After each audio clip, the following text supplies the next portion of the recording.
Hello and welcome to A1R Psychic Radio and Moonstruck TV, and it's a very warm welcome to you, whoever is listening. Anyway, what I do when I do this show is I always say to my guides, "What shall I talk about?" You know, so because I like to do my little talk, and one of the words that they've come forward with is they really would like me to talk about love. And I guess from a spiritual point of view, that is the sort of cornerstone of everything, isn't it? That what spirit wants us to do, they want us to be loving towards each other. And I know that when we think about this time of year where we're actually in the middle of several holidays for different countries, and in England we only have the Christmas. We're impoverished on the holiday front here, but never mind, we will cope. But anyway, so we've got Christmas coming up, haven't we?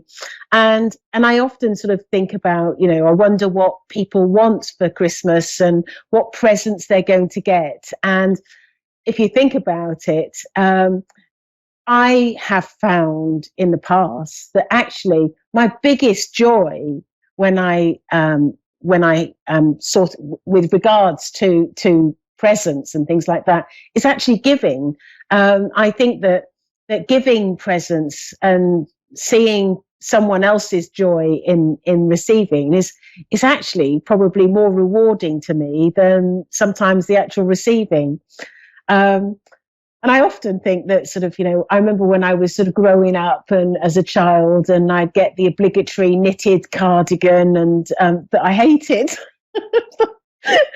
But then when you think about it, that, the lady who knitted these cardigans that my parents knew, she must have spent hours, doing that knitting and creating that and picking out the colours that she knew that myself and my sister liked. And in a way that, when I look back as an adult, that's really sweet, isn't it?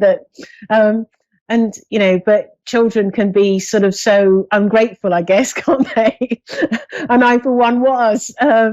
But when I look back, I think it's just the sweetest thing to do to sort of, and knitting a cardigan can take hours and hours of work, can't it? And I think sort of that giving is really sort of quite sort of special, when people do things.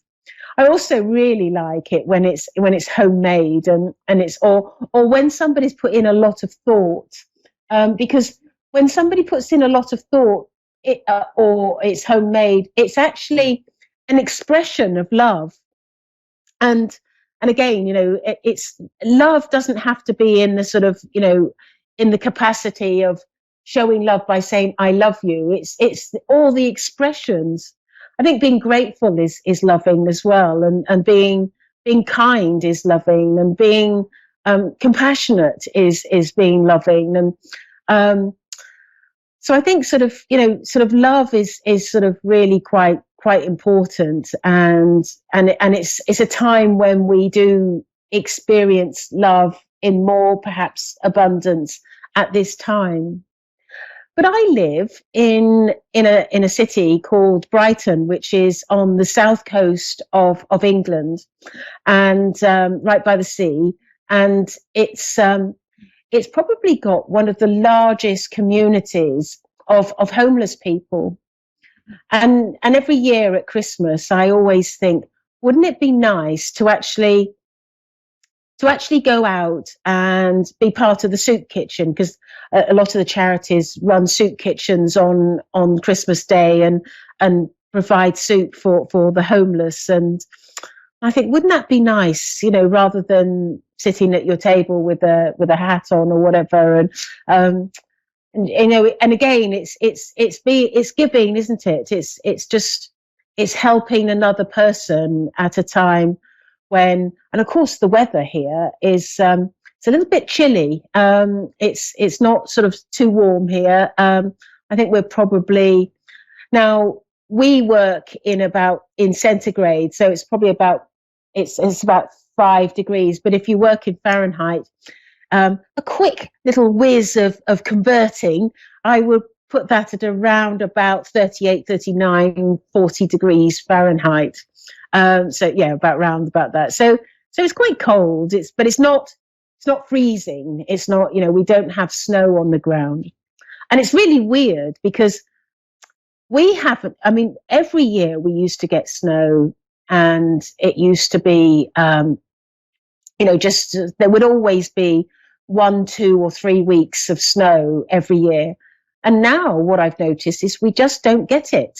And also the temperatures are around about, used to be getting down to freezing or minus temperatures. But I've noticed that we're just not having those minus temperatures anymore, which, is, we all talk about global warming and or climate change, I think it's what it's called.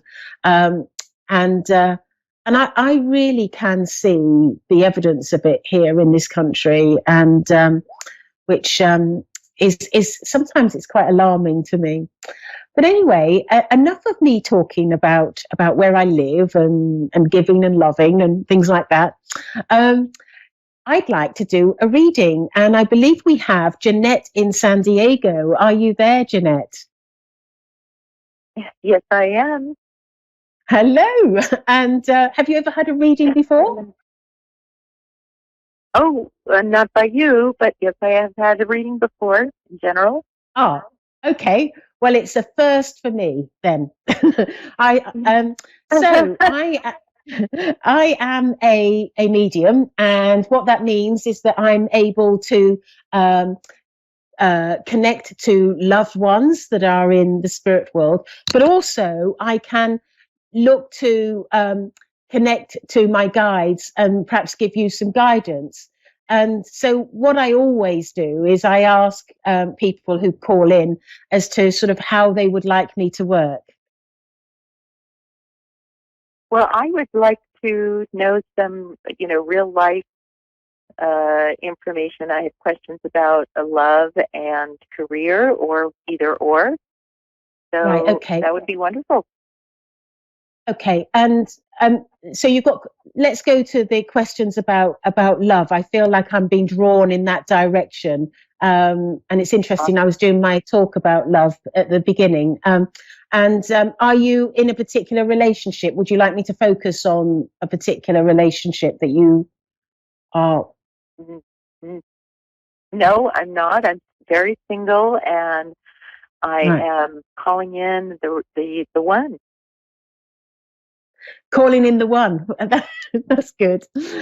Right. Okay. Right. So the main thing that I feel like my guides are going to sort of round it up with your career as well, because I feel like there's something about you which I want to use the word dedicated, and I feel that is they are applying that into your sort of life and and everything. No, I'm being corrected. It's everything that you do. It's like if you commit to somebody, you're dedicated. If you have a job, you're dedicated. If you have a friendship, there's dedication. And I feel like there's a real that there is a real aspect of dedication with yourself. Would that make sense to you? Yes, it sure does. Mm-hmm. And I feel real loyalty as well. Loyalty is a key with you, and I feel that there's I feel like I want to go to the past, and I feel that in the past I feel that people haven't exactly had the value system that you have, and it's almost like it hasn't matched from a value system. And I feel like you're left scratching your head thinking, well, I would never do that in a million years. And, why are you behaving like this or doing this or saying this or reacting like this? And I feel like it's almost like a clash of value systems. Does that make sense to you? Yes, and I feel like, especially. And I feel like you really made you really sort of said to yourself, I'm not going to compromise on being with somebody who really doesn't have the same value system as me, because as far as you're concerned, you feel that it actually wouldn't work if you were to compromise yourself in that way. Does that make sense to you? And very much so. And I feel that that's why it's almost like it's taken you a little bit of time to find the right person, because I feel like there's been what's the expression? You have to meet a lot of frogs to find your prince, or something like that. And I feel like your main issue is finding someone who has some good values, and I feel, and I don't want this to come across as your value system is too high, or because it's not. It's just it's a good value system, and I feel that I get the feeling that you're it's going to be a little while before you actually meet your, and I want to use the word, your match, because I feel, I'm sorry, and I feel that that it's mainly because I want to say that God has already chosen the person that is going to be with you. This has already been established. But I feel that he has things to do before he's ready. And I feel like he's caught up in a situation himself that he needs to unravel himself from.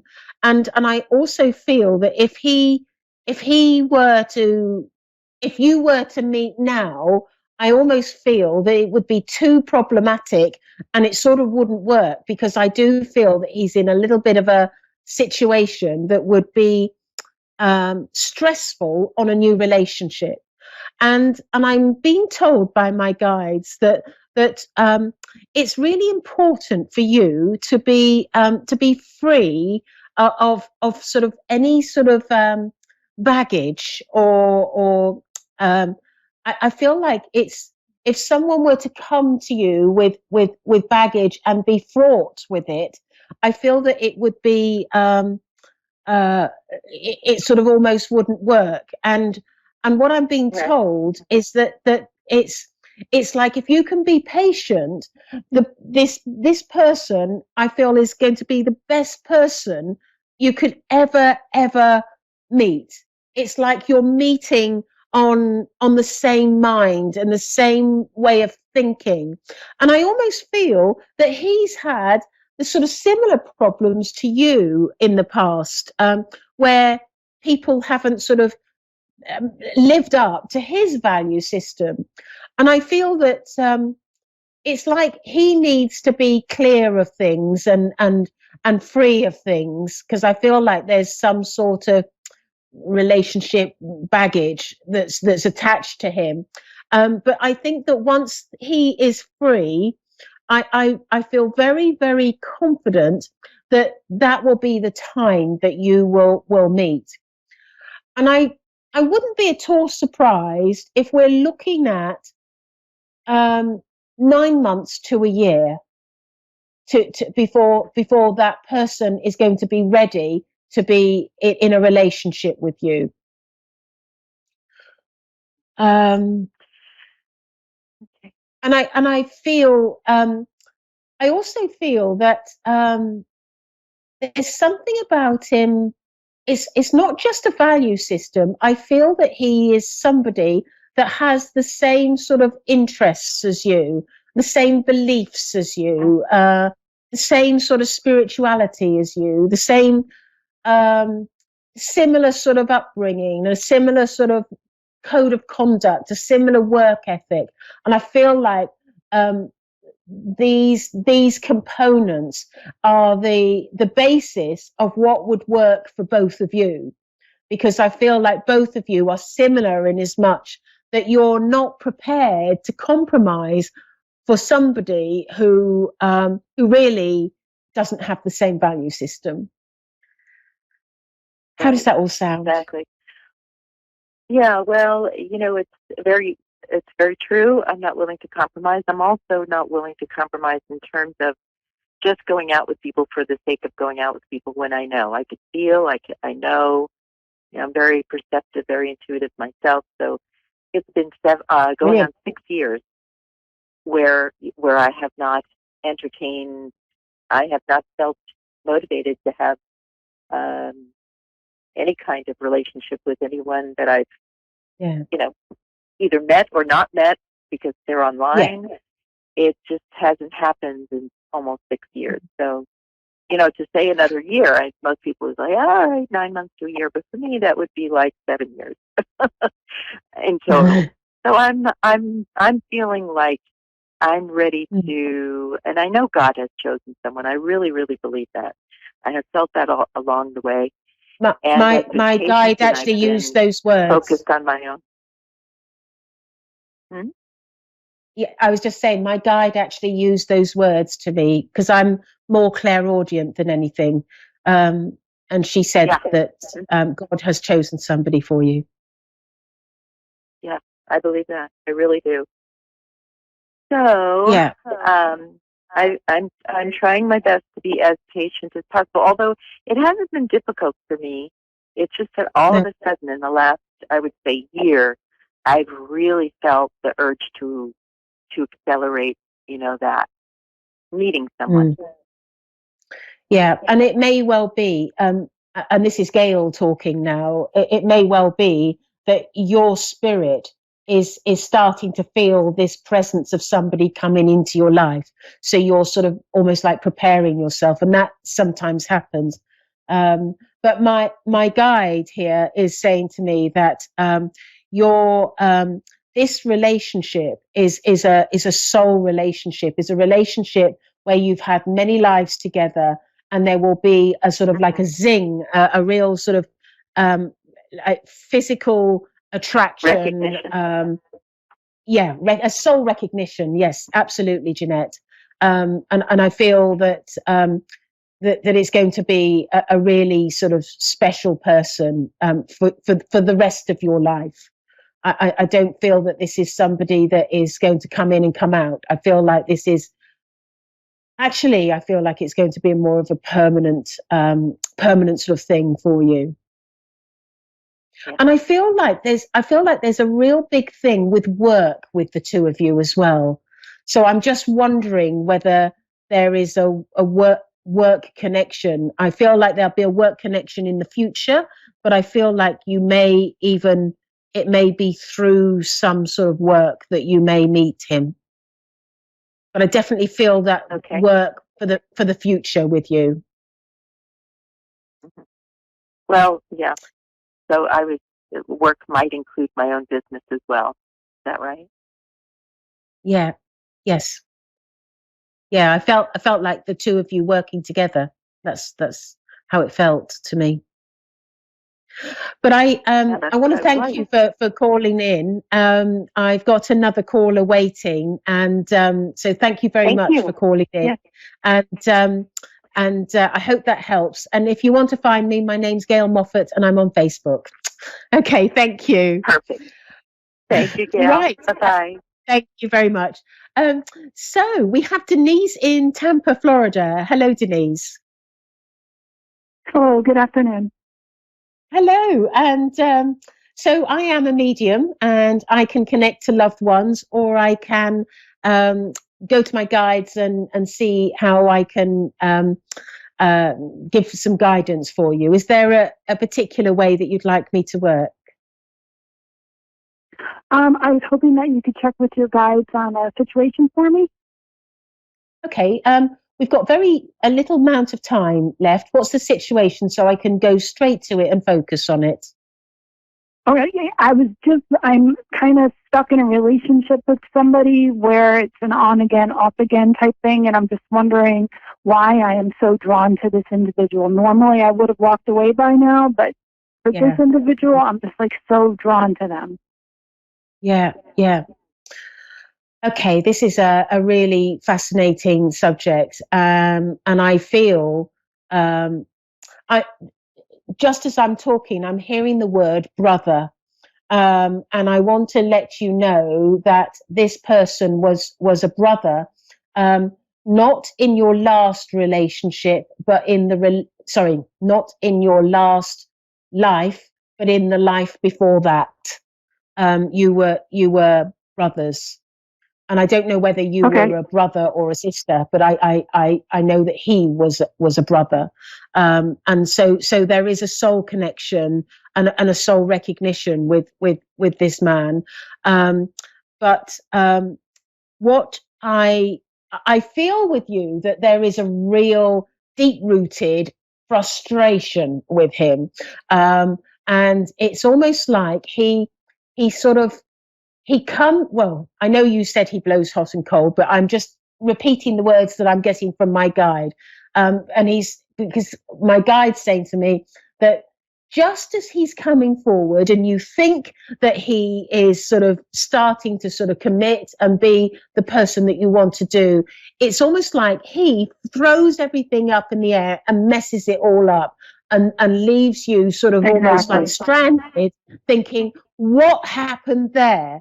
And there's also, on the one hand, you're really compelled to him, to be with him, but on the other hand, I don't believe that you trust him. You're suspicious of what he's up to, or why is he behaving like this.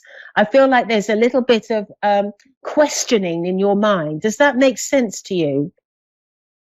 Absolutely. Yeah. Yes.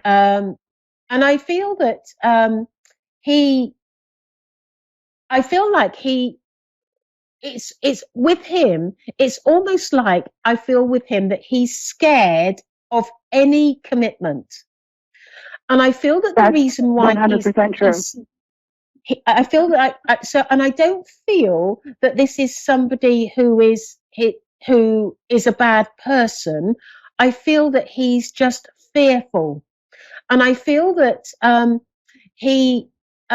feel like if I want to wind back the clock, I want to go up to his upbringing. And I feel like there was some problems with his father and mother in their relationship. Do you know anything about that?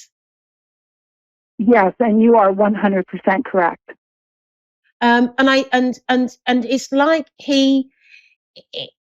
I can tell you that this man, when he eventually makes the commitment to commit, he will throw his whole self, his whole heart, his soul, everything about him into that commitment. And he will never, ever let you down. But the reason why he's fearful is because he's frightened that a relationship will end up like the way it did with his parents. And that is why he is behaving in the way that he is. But I can tell you that this man will eventually learn to trust you. And for you, it's about having long-term patience. And I think that if you have that long-term patience, it will pay off in bucket loads. It will pay off because, and you will be rewarded with absolutely the most sweetest, nicest person you could ever lay your hands on. He is. Now, I was speaking. Getting goosebumps. Yeah. I'm getting goosebumps all over me right now. I was speaking to my producer for the show, and we were talking about funny words, and we were talking, and he said that I needed to use these words in a sentence. So you need to behave in a groovily way, and he is going to be scrumlicious.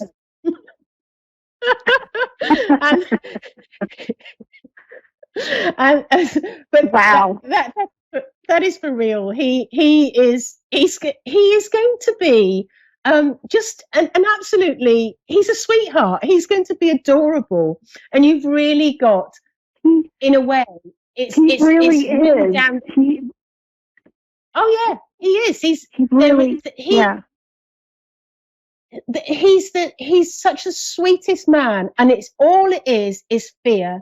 You've got nothing to worry about. It's almost like you've got to, over time, and it's going to take time, it's about you just proving to him that you can be, you are reliable and trustworthy, and you're not like his parents. You are so right. I literally have goosebumps all over my body because he was returned for adoption. So he has huge commitment and abandonment fears. Yes. Yeah. And I feel like he's frightened that you won't have almost like the same value system as him, because he will put his heart and soul into a relationship, but he needs to know that you would too. And I feel like it's about, if you can just be patient and just concentrate on this idea of proving to him that you are the most reliable person that he knows. And I actually feel with you, you are. That's exactly who you are. I feel that he's got nothing to worry about. You would be, in real terms, I feel like you'd be perfect for him, because I think that you would be incredibly healing to him, and that's what he needs. He needs that healing from the past. But I promise you, he will come to the idea that you're the one for him. It's just about you sticking the course to wait for that time to come. Yes. Thank you so much, Gail. That was the best message I could have heard today. Oh, I'm so glad. And I think you two are perfect for each other as well. I really do. It's like I couldn't have put a perfect match together, and the fact that there's a soul connection with you, and that's why you can't walk away. And I know that prior to this life, you made a commitment that you would come into his life and heal him.